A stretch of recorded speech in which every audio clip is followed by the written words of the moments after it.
BDR হত্যাকাণ্ডের পুনঃ তদন্তে কমিশন গঠন নিয়ে যা জানালেন স্বরাষ্ট্র উপদেষ্টা। কুয়াশায় চাল চুইয়ে পানি, আর কত হয়রানি আছে সমাধান। বসত ঘরে লাগাও আনোয়ার শীট, সারা ঘর থাকে শুকনা, সর্দি কাশিও থাকে দূরে। আনোয়ার শীট। বিডিআর হত্যাকাণ্ডে ন্যায় বিচার নিশ্চিতে আগামী ৫ কার্যদিবসের মধ্যে কমিটি গঠন করা হবে বলে জানিয়েছেন স্বরাষ্ট্র উপদেষ্টা অবসরপ্রাপ্ত লেফটেন্যান্ট জেনারেল মোহাম্মদ জাহাঙ্গীর আলম চৌধুরী। মঙ্গলবার সকালে সচিবালয় স্বরাষ্ট্র মন্ত্রণালয়ের সম্মেলন কক্ষে বিডিআর হত্যাকাণ্ড বিষয়ে বিশেষ সংবাদ সম্মেলনে তিনি একথা জানান।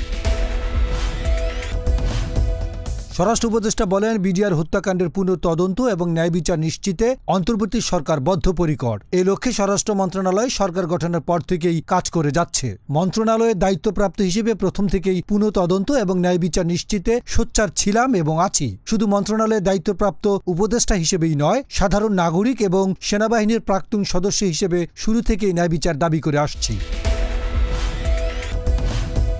তিনি আরও বলেন, বিডিআর হত্যাকাণ্ডের ন্যায় বিচার নিশ্চিতে আগামী ৫ কার্যদিবসের মধ্যে একটি কমিটি গঠন করা হবে। অবসরপ্রাপ্ত বিচারক, সিভিল সার্ভিস, সশস্ত্র বাহিনী ও পুলিশের অবসরপ্রাপ্তদের নিয়ে এই কমিটি হবে। কমিটির সদস্য সংখ্যা ৫, ৭ কিংবা ৯ জনও হতে পারে, যেখানে সশস্ত্র বাহিনীর সদস্যই বেশি থাকবেন। স্বরাষ্ট্র উপদেষ্টা আরও বলেন, আইন মন্ত্রণালয়ের সঙ্গে এই নিয়ে কোনো বিভ্রান্তি নেই। কমিটি বসার সময় আইন উপদেষ্টার সঙ্গে বসবে এবং প্রয়োজনে আবারও আইন মন্ত্রণালয়ের মতামত নেওয়া হবে।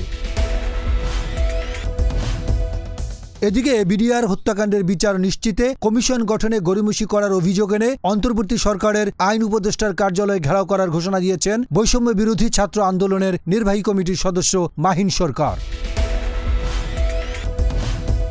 ডেস্ক রিপোর্ট, গণমানুষের আওয়াজ।